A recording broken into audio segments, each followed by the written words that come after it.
Hi, I'm Dan Buttafuoco. I am a competitor in the eNASCAR College iRacing Series. I am a junior at the Rutgers Business School. I'm 21 years old, and I'm racing around my favorite track, my home track, which is Dover International Raceway. I got into iRacing through my friends who I used to race with back on NASCAR Heat. Some of you may not know, before I got into iRacing, I was a competitor in the NASCAR Heat Pro League series on the NASCAR Heat console, and had a lot of success over there, winning a championship in 2020. After a while, a lot of my friends decided they wanted to try and give iRacing a try, and I thought that was really cool. It looked like a lot of fun. I got it back in May 2021, and from then on, I've just been working hard to make sure that I'm doing the best that I can, performing very well, and hopefully one day make it to the top. And it's been a lot of fun so far. It's been an incredible experience.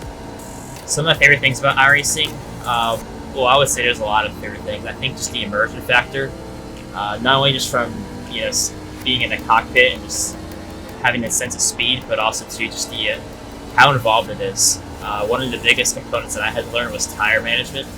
It's such a crucial part in not just all of iRacing, but especially oval sim racing. Keeping your tires in check, making sure you're not steering the wheel too much, being on the throttle too much is super important.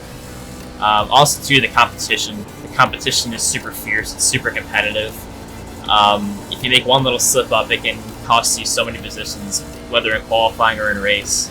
Those two factors for me is what really makes it very worthwhile and very rewarding at the end of the day when you have a really good result or if you win a race. It's definitely something you will never forget, for sure. There's a lot that I've learned ever since I started iRacing. One of the things has definitely been tire management. It's such a major part into races. That's a skill that you must have to have in order to be competitive on iRacing. You can have the speed, the raw speed, but at the end of the day, it won't really matter as much if you're not able to keep your tires in check. So that's one of the big ones. Qualifying is crucial. You have to be very good when it comes to laying down a nasty lap. That's very important because it's very hard to make your way through the field, especially at a track like Dover. Trying to get too emotional when you're in the back, it's going to be very stressful when you see all these cars in front of you. You want to pass all of them, but sometimes you have to pace yourself, not step over your boundaries, make sure that you're keeping cool, calm, and collected, making sure you're keeping the car in one piece so that you'll be good for the end of the race. Mentality is everything in racing. You have to have a very positive and focused mentality. Going into a race, what rather glum or maybe a little negative isn't really going to help you because you have to have that positive state of mind in order to be competitive. You have to go into that race knowing that you're prepared and knowing that you have what it takes to win or at least be competitive and keep it calm, cool, and collected. It's very important because the minute you get emotional, you slow down. Maybe not necessarily in lap time, but you start to overthink how you approach a track. Also, too, when you're racing side by side, because the car will handle different when you're racing side by side, whether you're passing a guy on the inside or on the outside. You don't want to overstep your boundaries, get emotional, and maybe put a foot wrong, get on the gas too soon, crank the wheel too much, because that can cause you to lose a lot of time, lose a lot of tires, lose a lot of speed in general, and you don't want to do that. But also too, it also helps with patience too. If you're very calm, you're maybe a little bit more patient, maybe make smarter decisions. But if you're maybe a little too emotional, you become impatient, maybe make moves you normally wouldn't make. Mentality it's not everything, but it's a very big portion to racing in any sport in general, but especially racing, making sure that you are not in your own head and not your worst enemy on the track. My favorite achievement, I would say so far, it's being the eNASCAR Heat Pro League champion of 2020. That was a really big achievement for me, and also for the team who I raced on, Germain Racing. They hadn't won a championship in quite a while in NASCAR. They haven't won anything in eNASCAR, so that was really big. Also helping them win the team championship too, because they were the drivers in the team championship. So that was a really big accomplishment for them. So I was just honored to be a part of the team, honored to be a part of the whole experience.